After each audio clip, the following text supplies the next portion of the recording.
Itu jika memang diperlukan bisa kapan saja kita berkonsultasi, bisa lewat telepon, bisa harus ketemu atau kita datang ke tempat mereka masing-masing. Sehingga apa? Keinginan masyarakat terhadap perlindungan diri dan keluarga itu bisa kita penuhi kira-kira.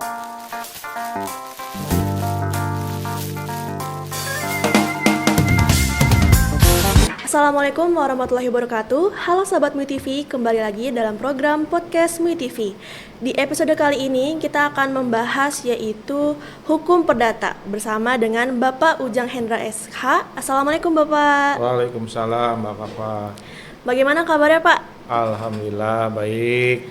Kira-kira kesibukannya lagi ngerjain apa nih Pak? Ya biasalah kesibukan rutin, ada yang di MUI, ada di Islamik, ada di Muhammadiyah, juga ada beberapa menangani perkara di luar lah. Oh gitu ya, jadi beliau ini adalah Direktur LBH MUI Kota Bekasi dan juga selaku Ketua Bidang Legal dan Advokasi Yayasan Nurul Islam Islamic Center Bekasi, dan beliau juga Ketua Majelis Wakaf Pimpinan Daerah Muhammadiyah Kota Bekasi. Nah, sebelum kita yang berat-berat dulu nih Pak, kalau boleh tahu mengapa masyarakat perlu paham hukum Pak? Iya, Assalamualaikum sahabat MUI TV, juga pada pemirsa, bahwa memang perlu sekali masyarakat ini untuk paham atau melek hukum lah ya. Sebelum kita membahas lebih lanjut, yang perlu kita pahami adalah hukum itu apa sih kan gitu Bapak. Jadi hukum itu adalah kita rangkum dari berbagai pendapat ahli. Kalau kita sampaikan lebih gampangnya adalah merupakan satu sistem peraturan, norma, dan juga di situ ada sanksi yang sebetulnya ini harus dibuat oleh lembaga yang berwenang. Yang tujuannya adalah tentu saja untuk mengatur tingkah laku, kehidupan, yang tujuannya menciptakan rasa aman, rasa adil, dan ketertiban di dalam masyarakat itu sendiri, gitu Bapak. Nah, kemudian kalau tadi pertanyaannya adalah mengapa masyarakat perlu paham hukum kan gitu ya? Iya betul. Perlu paham hukum. Nah, memang tidak harus sampai mendetil apa itu hukum pidana, kalau ini nanti sanksinya apa, pasal berapa, tidak perlu. Yang perlu dipahami setidaknya masyarakat paham hukum itu sendiri. Betul. Sehingga dengan adanya pemahaman hukum setidaknya ada beberapa hal yang bisa melindungi dia sendiri. Satu diantaranya misalnya agar bisa kita tahu itu hak dan kewajiban. Kalau masalah dalam kita bicara perdata ya hari ini, hukum perdata, di sebelum-sebelumnya itu kita pernah membahas masalah bullying, kemudian pelanggaran hukum ITE. Nah, hari ini kita fokus kepada masalah hukum perdata. Jadi tadi setidaknya dengan tahu hukum kita mengerti apa hak dan kewajiban kita. Dalam hal perdata misalnya kita tahu mana yang boleh dan mana yang tidak boleh. Misalnya yang sering terjadi dalam keperdataan itu membuat suatu perjanjian, kemudian adanya transaksi hutang piutang. Nah, ini harus dipahami oleh masyarakat sehingga di kemudian hari jika terjadi masalah tidak ada pihak-pihak yang dirugikan atau ada satu pihak lain yang merasa untung sendiri. Nah, itu yang pertama. Yang kedua, kenapa harus paham hukum? Agar tidak mudah tertipu dan dirugikan. Iya betul. Misalnya kita sekarang nih marak ada yang namanya investasi, baik berupa arisan atau apalah investasi dengan iming-iming, dengan investasi katakanlah 100 juta dalam 1 bulan punya keuntungan 10 juta. Iya betul. Nah, ini kan bagian daripada marketingnya orang tersebut lah. Tapi kan itu banyak ya Pak? Sangat banyak. Jadi kalau kita nggak paham tentang hukum ini, paling tidak gini loh, masyarakat tahu ini perusahaannya apa, betul atau tidak, ada keuntungan segini. Kalau toh memang sudah merasa yakin dengan hal tersebut, perlu ada perjanjian. Nah, perjanjian yang mengikat antara dua belah pihak, sehingga jika di kemudian hari yang saya katakan tadi tidak adanya terjadi kerugian bagi orang-orang atau pihak yang melakukan investasi gitu kan. Tapi kalau misalnya Pak, dia misalkan mau invest, tapi ternyata perjanjian itu juga palsu gitu. Itu bisa Nah, nggak? makanya dalam hal ini kita harus lebih teliti. Nah, jika kita kurang paham atau masih ragu, bisa bertanya kepada orang-orang yang memang dianggap mengerti hukum. Misalnya di sini kan kita membuka layanan konsultasi ini di MUI setiap hari Jumat. Nah, itu bisa misalnya teman-teman mau investasi atau mau join usaha, membuat satu perjanjian. Nanti kita juga bisa bahkan kita sampai kepada misalnya membuatkan klausul perjanjiannya bisa kita buatkan. Gitu. Jadi intinya kita menjaga ada pihak-pihak yang satu dirugikan, yang satu misalnya justru mengambil keuntungan gitu kan. Nah, selain itu, nah tadi agar terhindar dari pelanggaran hukum. Oh iya. Gitu kan, misalnya bisa saja si masyarakat yang satu ini dia justru yang menawarkan kerjasama atau menawarkan investasi tadi. Iya. Nah, dia harus paham aturan-aturannya sehingga di kemudian hari jika terjadi masalah tidak adanya pelanggaran hukum. Walaupun kalau dari segi keperdataan tidak ada sanksi penahanan. Kalau perdata itu hanya misalnya sanksinya ganti rugi. Nah, ini kan kadang orang itu yang perlu diwaspadai, ada sebetulnya orang mungkin tidak ada niat jahat.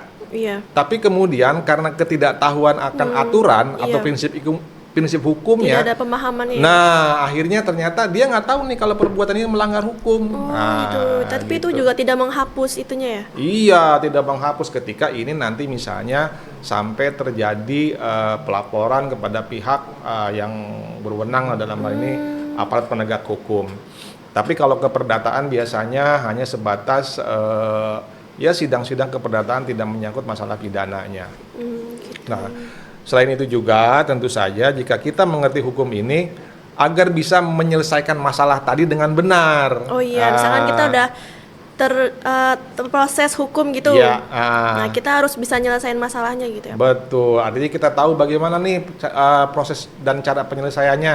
Nah, sering terjadi itu dalam kehidupan masyarakat, misalnya adanya hutang piutang, ini sering nih. Iya. Kemudian sengketa tanah, kemudian ada perselisihan di keluarga itu biasanya lebih banyak kepada masalah waris. Iya, waris. Nah, hutang piutang juga sekecil apapun, misalnya Mbak Papa, ada orang datang ke Mbak Papa mau minjem duit.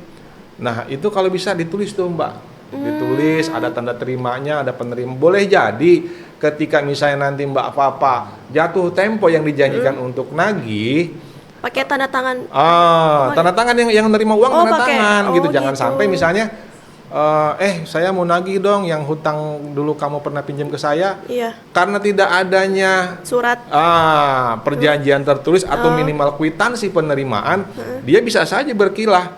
Saya nggak pernah minjem tuh, mana buktinya? Misalkan gitu. cuma 1 juta atau 100.000 gitu. Ya kalau karena inilah kadang-kadang kita ini masyarakat timur ya, kalau uang-uang kecil mungkin udah biarin dah. Iya, Tapi ya. sebaiknya jika memang itu dianggap sudah kan relatif ya, mungkin subjektif ya, besar itu berapa sih? Iya. Boleh saja misalnya buat Mbak Papa 1 juta uang kecil gitu, tapi Iya. buat sebagian yang lain 1 juta itu uang yang Besar, besar. iya. Maka saran saya dan sesuai dengan aturan hukum yang berlaku dibuatkan tertulis.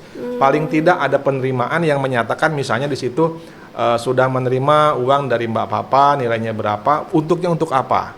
Misalnya untuk peminjaman kalau misalnya disebutkan bisa untuk kebutuhan sekolah. Dan kalau perlu dicantumkan di situ akan dibayar tanggal berapa. Oh, jadi jatuh tempo. Sehingga nanti Mbak Papa ketika jatuh tempo yang dijanjikan bisa menagih. Kalau misalnya dia katakanlah ingkar janji atau wan prestasi, ini ada buktinya loh gitu. Iya, ada Nah, tanda-tanda. mungkin kalau nilai-nilai uang segitu kita bisa musyawarah. Tapi kemudian kalau nilai uangnya sampai ratusan juta bahkan miliaran, kalau terjadi wan prestasi kan itu tentu wajib saja ya? kita bisa mengajukan gugatan. Iya. Walaupun sebelumnya alangkah baiknya semua permasalahan yang terkait dengan masalah hukum baik pidana maupun perdata itu bisa diselesaikan dulu secara musyawarah. Gitu. Itu Mbak Papa kira-kira. Artinya orang dengan paham masalah hukum ini dalam penyelesaiannya bisa menempuh jalur damai atau istilahnya mediasi. Kalaupun misalnya tidak tercapai mediasi atau musyawarah, ya alternatif terakhir harus ke pengadilan. Tapi itu tadi bahwa sangat penting untuk tahu dan paham agar tidak sampai terjadi hal-hal yang tidak kita inginkan gitu kan. Nah, ini juga kan berkaitan dengan perlindungan terhadap diri kita dan keluarga kita nih gitu kan. Iya benar. Karena hukum itu juga kan tadi itu seperti contoh tadi harus dibuat perjanjian tertulis kan gitu, Iya. ada dokumen resmi. Syukur-syukur misalnya begini dalam hutang piutang misalnya. Iya. Selain ada perjanjian, kalau memang nilainya besar, sangat dianjurkan untuk ada jaminan. Sehingga ketika terjadi gagal bayar atau wan prestasi, maka jaminan itu bisa menggantikan. Oh gitu. Nah, kira-kira gitu. Kan kita kalau minjem duit ke bank juga ada jaminan. Iya Nah, benar. kira-kira kurang lebih aturan mainnya seperti itulah. Oh iya. Iya. Gitu. Nah, kalau semua itu sudah terlaksana dengan baik, tentu saja selanjutnya itu akan mendukung terciptanya masyarakat yang tertib dan adil. Iya, Sehingga apa? Kalau sudah orang paham hukum, diharapkan itu tadi terciptanya masyarakat yang tertib dan adil. Iya, Karena ketika orang sudah punya firasat nih, atau kalaupun nggak tahu, ya tadi saya bilang bertanya kepada orang yang paham. Kira-kira kalau saya melakukan ini boleh atau tidak? Kira-kira kalau saya melakukan perjanjian ini bagaimana? Nah, itu bisa ditanyakan kepada orang-orang yang memang berkompeten atau mengerti masalah hukum. Gitu, Bapak-bapak. Iya baik-baik. Jadi lebih aman juga ya Pak, misalkan nggak takut ditipu orang apa segala macam, jadi bisa lebih aman gitu. Ya. Kalau misalkan mau apa-apa. Misalnya contoh misalnya gini juga. Contoh kasus jual beli. Seringkali terjadi jual beli tanah misalnya nih, karena ketidakpahaman saudara-saudara kita yang ada, sebetulnya nggak harus di daerah, di kota juga banyak. Iya. Beli tanah hanya bermodalkan pengakuan sepihak dari si penjual tanpa dilengkapi dengan dokumen-dokumen yang resmi. Karena merasa punya uang, main bayar ya. Iya. Nggak taunya Punya orang. begitu punya orang kan gitu. Banyak gitu ya yang Banyak viral-viral. di Bekasi khususnya banyak gitu kan. Artis juga ada kemarin tuh dulu tahun lalu apa tahun kapan itu dia beli tanah ternyata itu punya orang gitu. Iya kan, sekelas artis aja masih bisa ketipu, apalagi kita nih yang masyarakat Iya. umum gitu kan. Kita anggaplah kalau artis itu mungkin pengetahuannya luas, pergaulannya luas Iya. gitu kan. Tapi kan masih bisa ketipu. Betul. Dan memang perlu kehati-hatian. Walaupun misalnya ada dokumen lengkap, sebaiknya bertanya juga kepada lembaga atau instansi yang mengerti. Misalnya di sini ada notaris, ada BPN. Kalau misalnya itu sudah berbentuk sertifikat, tanya ke BPN, apakah sertifikat ini benar atau tidak. Kalau bahasa notaris, on atau tidak. On itu terdaftar atau resmi atau tidak di BPN. Boleh jadi ketika sertifikat itu kita tanyakan ke BPN, SHM nomor sekian-sekian, atas nama siapa, lo wilayah di mana, ternyata tidak terdaftar di BPN, kan palsu. Nah, artinya dulu pernah kita membahas di sini tentang Undang-Undang Perlindungan Konsumen, yang artinya ada frasa yang kita nyatakan teliti sebelum membeli. Nah, kira-kira ini bagian juga dari keperdataan, kira-kira gitu, Mbak. Nah, tapi aku udah contoh kasus lagi ya yang baru banget viral kemarin. Jadi ada artis itu namanya Jerome Pauline. Jadi dia itu kerjasama sama temennya sendiri bikin bisnis. Namanya tuh Menanti gitu. Nah, tapi ternyata selama ini tuh laporan keuangan itu kan karena pakai Excel, jadinya tuh kayak sering di markup, diambil uangnya. Nah, kalau kayak gitu tuh termasuk pelanggaran hukum perdata ini. Nah, kalau sudah kalau tadi yang disampaikan oleh Mbak Papa itu ada penggelapan kalau di situ. Kalau sudah penggelapan berarti sudah masuk ranah pidana. Oh, itu pidana. Sudah pidana. Oh, pidana. Bahkan sebetulnya hutang piutang pun yang tadinya asal hukumnya adalah hukum perdata bisa saja kemudian menjadi pidana. Oh, gitu. Jika apa? Jika misalnya diketahui dari awal sudah ada niatan yang tidak baik, Iya. kemudian ada pemalsuan dokumen. Nah, kayak tadi tuh misalnya jual beli tanah, ternyata dokumen atau sertifikat yang disampaikan ternyata palsu. Nah, ini kan di situ sudah masuk unsur pidananya, ada penipuan, ada penggelapan kan gitu. yang mana akhirnya merugikan si pembeli. Iya. Nah, intinya begini, dari sekian tadi yang disampaikan, terakhir itu ketika kita paham hukum, setidaknya tidak salah langkah dalam menghadapi masalah. Iya, Gitu. betul, Artinya betul. saat menghadapi masalah itu diusahakan tidak panik, kemudian tidak main hakim sendiri. Kalau toh memang di situ setelah berdiskusi dengan yang paham hukum, ada unsur pidananya, kita laporkan kepada pihak yang berwajib, dalam hal ini kepada pihak kepolisian. Intinya dengan paham hukum itu kita punya atau bisa melindungi diri sendiri dan keluarga serta masyarakat, dan terhindar dari berbagai masalah, terciptanya tadi keadilan dan ketertiban di lingkungan masyarakat itu sendiri. Begitu kira-kira Mbak Papa. Baik, lalu Pak, bagaimana jika ada masyarakat yang benar-benar tidak tahu dan tidak ada informasi hukum yang sampai kepada mereka? Bagaimana cara mereka itu mendapatkan solusi atas permasalahan hukum yang menimpa mereka? Baik, jika ada masyarakat yang memang, nah inilah sebetulnya ya masyarakat banyak memang yang tidak tahu tentang aturan maupun perundang-undangan yang berlaku di Indonesia. Nah, di MUI sendiri ini kita mengadakan penyuluhan hukum, penyuluhan hukum kepada masyarakat. Tujuannya itu tadi, bahwa masyarakat agar mengerti. Nah, kalau toh memang tidak tahu juga, itu tadi, tinggal dia datang ke kita atau kepada siapapun yang mengerti masalah hukum. Jangan orang yang cuma sekedar tahu gitu, tapi yang betul-betul tahu hukum, sehingga ketika si masyarakat itu menghadapi permasalahan hukum, tahu apa yang harus dilakukan dan tidak malah terus terjerumus ke dalam permasalahan yang lebih besar lagi. Jadi di MUI sini insya Allah kita siap membantu apapun permasalahan yang terkait dengan hukum di masyarakat, khususnya Kota Bekasi. Baik. Lalu Pak, kalau dalam kesempatan sebelumnya kan kita sudah membahas seperti KDRT, bullying, narkoba, dan lain-lain. Ya. Lalu ini kan termasuknya hukum pidana. Lalu bagaimana hukum perdata itu sendiri, sebetulnya bagaimana? Ya, nah tadi secara umum hukum itu apa sudah kita sampaikan. Nah, berkaitan dengan perdata itu, sebetulnya perdata itu mengatur hubungan antara orang atau pihak yang terjadi dalam kehidupan sehari-hari, berkaitan misalnya dengan hak dan kewajibannya, kemudian kepentingan pribadi yang tadi kita contohkan itu ada proses pinjam meminjam, jual beli, sewa menyewa, termasuk urusan yang sering jadi masalah di masyarakat ini adalah masalah hukum waris gitu. Nah, hukum perdata itu sendiri ada beberapa sumber. Kalau secara umum dalam Islam itu kan sumbernya ada Al-Quran, Sunnah, Ijma, dan Qiyas. Nah, begitupun dalam hukum di Indonesia, khususnya perdata itu ada beberapa sumber. Yang pertama tentu saja Kitab Undang-Undang Hukum Perdata itu sendiri, kemudian ada HIR, kemudian ada yang mengatur tentang perkawinan itu Undang-Undang Nomor 1 Tahun 74. Kemudian ada lagi undang-undang yang dulu pernah kita bahas ini tentang Undang-Undang Perlindungan Konsumen.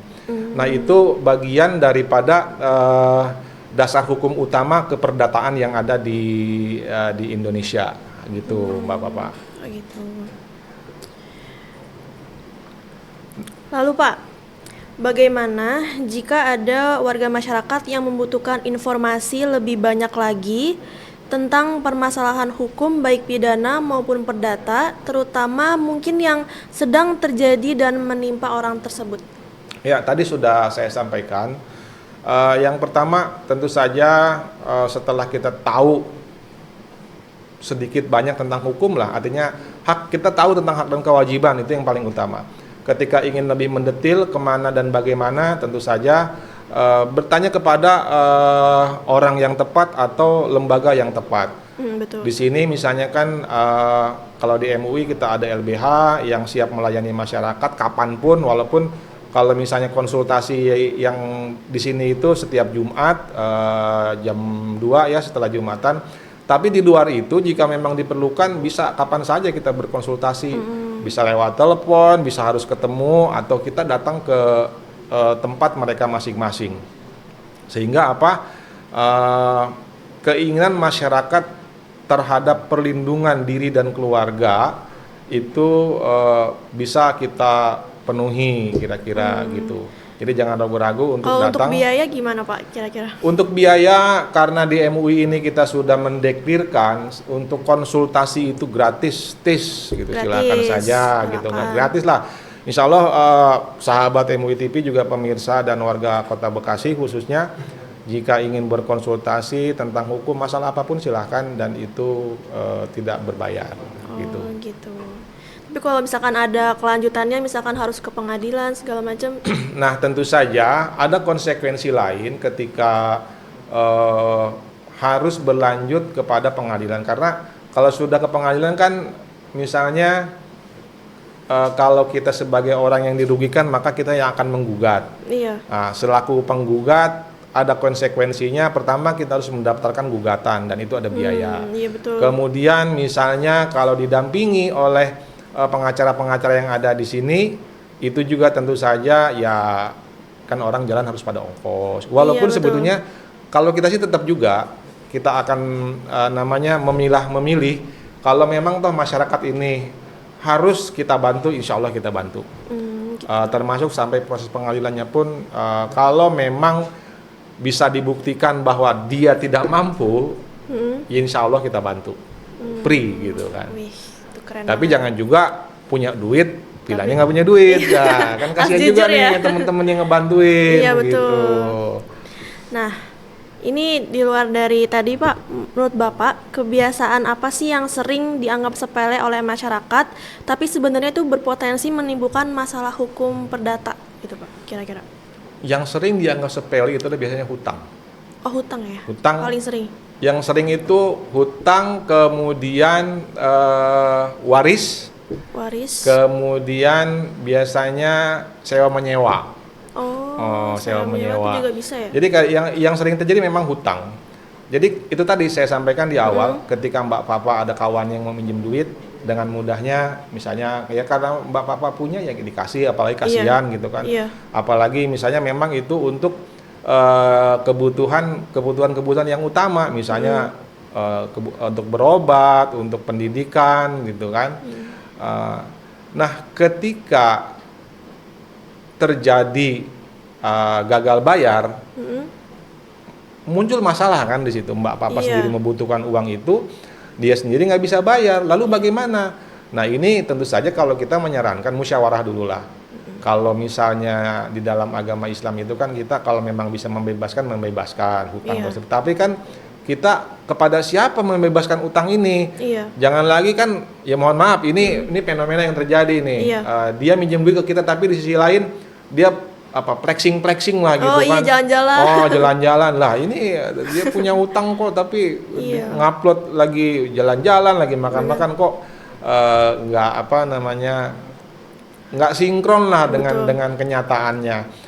Nah, sehingga itu akan menimbulkan permasalahan. Jadi itu hutang, saran, bahkan di ajaran agama Islam pun ketika terjadi transaksi itu seharusnya memang ditulis. Oh gitu. Iya, harus ditulis. Tadi itu kalau memang ada kwitansi, kalau memang ada perjanjian, termasuk sewa menyewa. Nah, sewa menyewa juga memang dalam sewa menyewa ini yang sering dirugikan biasanya pihak pemilik. Yang kalau di wilayah Bekasi ini baik kota maupun kabupaten kan banyak kontrakan tuh. Kadang-kadang ya memang males gitu ya untuk buat perjanjian, apalagi misalnya mohon maaf kontrakan petakan gitu kan yang mungkin sebulan 500 atau sejuta itu kan jarang sekali pakai perjanjian. Iya betul.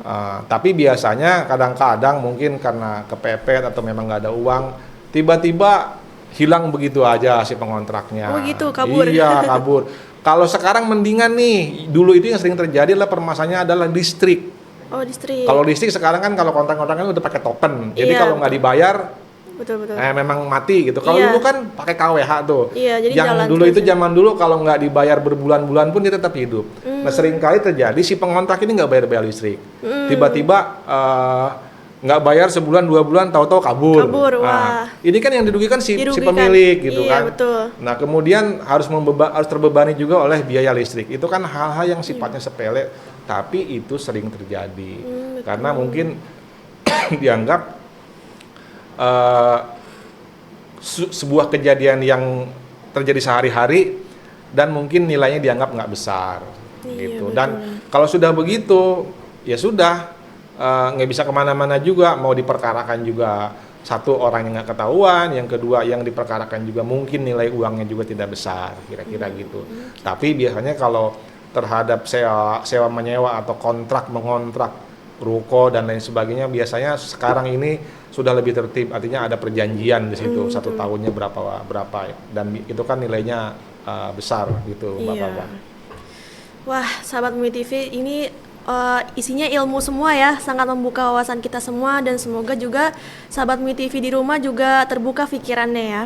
Karena dengan fahamnya hukum ini membuat kita lebih aman, lebih tertib, dan juga bisa melindungi diri kita dan juga keluarga kita atau orang sekitar. Mungkin ada closing statement lagi, Pak Ujang? Iya, bahwa terkait keperdataan ini ya kalau tadi sudah kita bahas beberapa hal, tentu saja ada ruang lingkup yang mengatur terhadap hukum keperdataan ini. Yang pertama itu ada mengatur atau ruang lingkupnya ada di perorangan dan keluarga. Biasanya itu mengatur tentang perkawinan, perceraian, kemudian ada hak asuh di situ. Hak asuh, kemudian ada waris di situ. Yang sering berkonflik itu biasanya mengenai pembagian waris.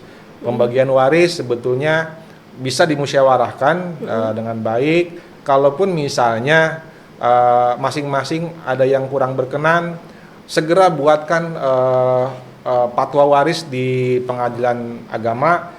Nanti di sana dijelaskan siapa saja yang menjadi warisnya, kemudian berapa bagiannya masing-masing, itu biasanya detail di sana. Kemudian hukum keperdataan ini juga ruang lingkupnya mengatur tentang perikatan. Perikatan itu perjanjian, itu diatur dalam pasal 1338 KUHP Perdata, yang mana sebuah perjanjian yang dibuat secara sah gitu kan oleh kedua belah pihak itu adalah berlaku sebagai undang-undang bagi mereka berdua.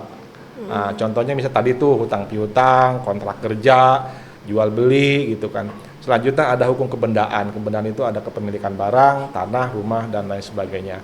Nah, tentu saja walaupun mungkin belum mendetil pada hari ini, kami berharap setidaknya masyarakat sudah bisa lebih paham atau mengerti hukum. Betul. Atau paling tidak ada kehati-hatian tentang bagaimana hak dan kewajibannya masing-masing. Kalaupun ada hal-hal yang belum dipahami dan punya keraguan-raguan, silahkan bertanya, kami siap melayani dan memberikan advokasi kepada seluruh masyarakat Kota Bekasi khususnya. Betul, Gitu. sahabat Bumi TV, karena untuk konsultasi itu gratis, jadi jangan ragu untuk bertanya nih sama Pak Ujang Hendra SH ini ya. Nah, baik. Terima kasih untuk sahabat Bumi TV yang sudah mendengarkan podcast kita hingga akhir. Jika ada kritik dan saran boleh tulis di kolom komentar. Terima kasih. Wassalamualaikum warahmatullahi wabarakatuh.